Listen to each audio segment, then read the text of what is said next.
The chair recognizes Mr. Murphy to speak against the amendment. Thank you, Mr. Speaker. Members, I think this is something that works kind of against the concept of the bill. Be happy to yield to questions to see my colleague at the back. Mr. Martinez Fischer, for what purpose? Gentlemen, yield for questions? Gentlemen, yield for questions. Thank you, Mr. Speaker. Thank you, Chairman Murphy. Chairman, I'll let you finish. I mean, out of courtesy, and then I can ask you questions. No, Martinez Fischer, I was just saying I don't think this really fits with what we're trying to do in this bill. John? You know, we want to bring jobs to Texas, and we don't necessarily know where people are going to be, and we'd like to hire locally. I know that's always going to be the preference, but sometimes that's not doable when you get to a remote area of Texas, or even if you're looking for a specific skill set. And so I don't want to tie employers' hands with us telling them how to run their business. No, Chairman, look, let me spot you that argument. I'm going to spot that to you, that you can't guarantee, despite the fact that we're going to give a very generous incentive for 10 years, lots of money, we're going to set some rules for a long period of time. We can't guarantee that some of those jobs would be local jobs. You know, I think that's the whole purpose of why the state is going to sacrifice this incentive program, which is to give not only economic development for the greater state, but to create jobs. I mean, perhaps you could just accept an amendment to the Rosenthal amendment that allows a waiver requirement through the comptroller. That would be reasonable, but we ought to have a policy that's going to say, you're darn right, if we give you money, you're going to give us jobs. That's what it's about. Right. And so I think by accepting the Rosenthal previous amendment that offered the living wage and the benefits, we were well down that road. If you have a very specialized chemical plant, an automotive manufacturing plant, you want to make sure you have the requisite number of people with the right skills. That's not always possible if we constrain them to a county.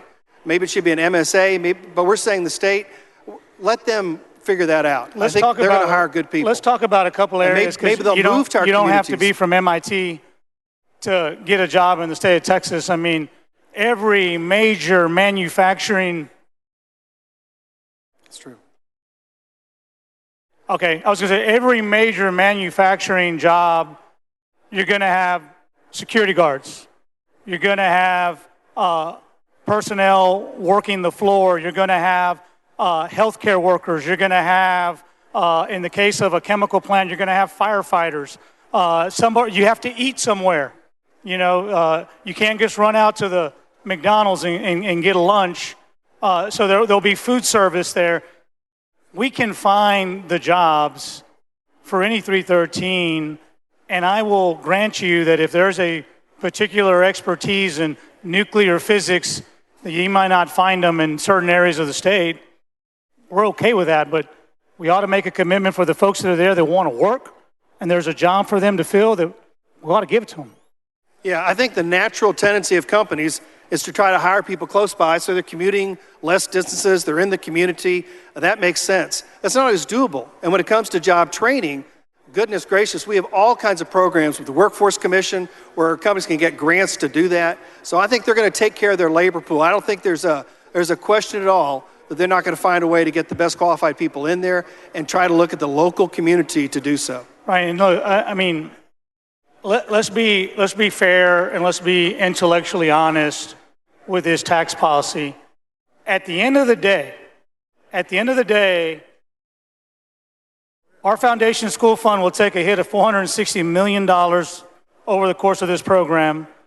The probable revenue loss to school districts' property tax levies is in excess of $1.5 billion. All Rosenthal is asking for is, if you're going to give out some jobs, give some local jobs out. It's a reasonable amendment to a very big, generous program for the corporate execs. And so if we can find a balance to give them a benefit, we can certainly strive to the folks who sign the back of the paycheck, the folks that work check to check, not the ones that sign the front of the check, folks that sign the back of the check. We ought to let them know that when we're bringing something big and exciting, whether it be Tesla in Austin, that there's a job for you if you qualify. And that's all his amendment does. I hope Sure. you consider taking it. Yeah, and like you, I voted for the 313 bill we had the other day without such a requirement. You know, I think this is a something that's going to happen naturally. And I think by forcing it on companies, we run the risk of creating a problem for them having a productive workforce that pays lots of taxes to help Texas schools.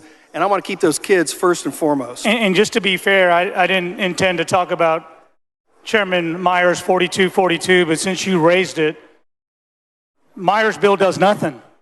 It extends time so that we can have these conversations and not at a front and back mic, not with industry sitting on the third floor watching, not with members disheveled, multitasking as we're doing in the last week of second readings. It's going to be done methodically. It's going to be done surgically. It's going to be done pragmatically over the course of an interim. And we're going to talk, I think everything's on the table. And so yours isn't. Yours is a lock and load. If this passes, we won't see a change till 2030. Probably Tallarico's the only member young enough who's going to be here in 2030. Well, this has some very significant changes to it. I want to stay on the amendment. We can talk about the bill later. You brought up the bill, sir, not me. I apologize. You brought up the bill. Ties employers' hands and does something that's really not necessary. It's going to happen naturally, would be my contention. Mr. Speaker, I'd like to speak against this amendment, or speak in support of the amendment. I'm sorry.